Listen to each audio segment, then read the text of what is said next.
দেখো বন্ধু, আমি এঁচোড়টা ভাবছিলাম হয়তো খারাপ হবে, কিন্তু এঁচোড়টা কাটতে এত আঠা বেড়ে হচ্ছে, তোমাদের কী বলো, হাতে পুরো আঠা লেগে যাচ্ছে। আমি তেল মেখে নিয়েছি, হাতে বটিতেও দিয়ে দিয়েছি, কিছু করে না, এত আঠা।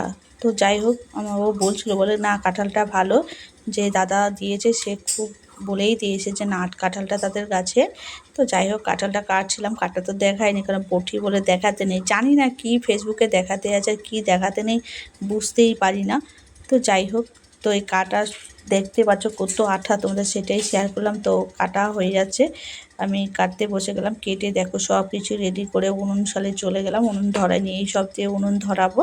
আর উনুন ধরানোর সময় অনেকটাই অসুবিধা হয়, কারণ সহজে উনুন ধরতে চায় না, চোখে মুখে জ্বালা করে ধোঁয়া হয়।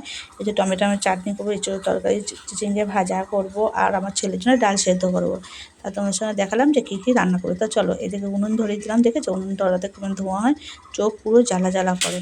তা প্রথমে আলুটাকেই ভাজতে বসিয়ে দিয়েছিলাম, কারণ এঁচোড়টা আমি না সেদ্ধ করব না, আজকে আমি এঁচোড়টা ভাজা করে রান্না করব, যার জন্য ছোটো ছোটো করে কেটে, যেহেতু এঁচোড়টা খুব সুন্দর। তো আলুটা ভাজা হয়ে নামিয়ে নিয়েছিলাম, তারপরে এঁচোড়টাকে ভাজছিলাম। এঁচোড়টা এমন করে ভাজবো, লাল লাল করে ভেজে, পুরো এঁচোড়টা খুব সুন্দর ভাজা হয়ে গেছে। অনেকে সেদ্ধ করে, আমার তো মনে হয় সেদ্ধর থেকে যেগুলো বড় এঁচোড় সেগুলো সেদ্ধ করলে হয়, যেহেতু একদম কচি এঁচোড়।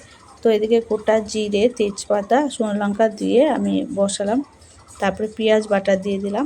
অনেক সময় হয় কি বন্ধু, তো এক হাতে ভিডিও করি, তো তো সামলে উঠতে পারি না, তো যাই হোক করতে হবে, যেহেতু ফেসবুক বলেছে নিজের ভয়েসে ভিডিও দিতে, আমরা আর কী পারি মেয়েরা রান্না ছাড়া। তারপর আদা রসুন বাটা দিলাম, আদা রসুন বাটা, তারপর লঙ্কা আর জিরে বাটা দিলাম।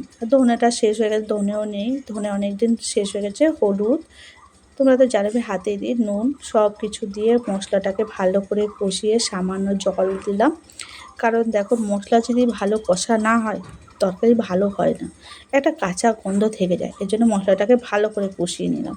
কষার পর জল দিয়ে দেখো একদম পুরো মাংস যেন রান্না। আমারও ও বলেছে আজকে যে আজকে এঁচোড়ের ঝোল করো না, আজ এঁচোড়টাকে একদম শুকনো শুকনো করো। তো ঠিক আছে, তাই করব।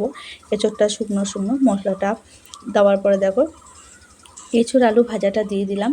এবার ওটাকে ভালো করে একটু কষবো কিছুক্ষণ, কষার পরে যেহেতু মশলাগুলো যাতে ওর মধ্যে ভালো করে ঢুকে যায়, এইটা দিয়েই তো লোক ভাত খাবে, যদি ভালোই না হয় তরকারি তাহলে খেতে পারবে।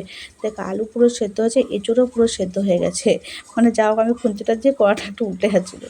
তো যাই হোক, জল দিয়ে আমি বসিয়ে দিলাম, সামান্যই জল দেবো, কিন্তু দেখো জল দিয়ে এবার আমি ঢাকা দিয়ে বসিয়ে দেবো। তো যাই হোক, ঢাকাটা তোমাদের দেখাই দিই, এঁচোড়টা ফুটে উঠেছে, দেখো কীরকম একদম পুরো মাংস না, কেউ বলবে এটা এঁচোড় তরকারি যেন মাংস ফুটছে। তো যাই হোক, এঁচোড়ের তরকারিটা নামতে একদম বসা বসা করেছি, আমাদের সেই খাবে বলেছে যেহেতু, তাই জন্য একদম বসা বসায় তরকারি করেছি। তো বসা বসা তরকারি এমন হয়েছে, এঁচোড় তরকারি বলো অবশ্য। তারপরে চলে গেলাম চিচিঙ্গে ভাজার জন্য, আমি চিচিঙ্গে ভাজবো, এঁচোড় তরকারিটা একদম মাখা মাখা হয়েছে।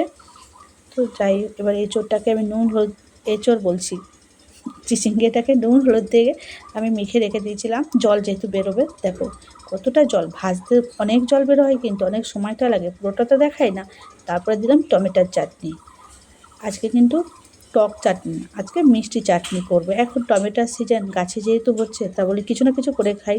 তো দেখো, তা আমি তো কী দিয়েছি, একটা গোটা তেজপাতা, একটা কাঁচা লঙ্কা, একটু ঝাল ঝাল ভালো লাগে, আর চিনি দিলাম, দিয়ে দেখো জল তো দেওয়ার দরকার নেই, কেন টমেটো থেকে এমনিই জল কত বেরিয়ে যায়।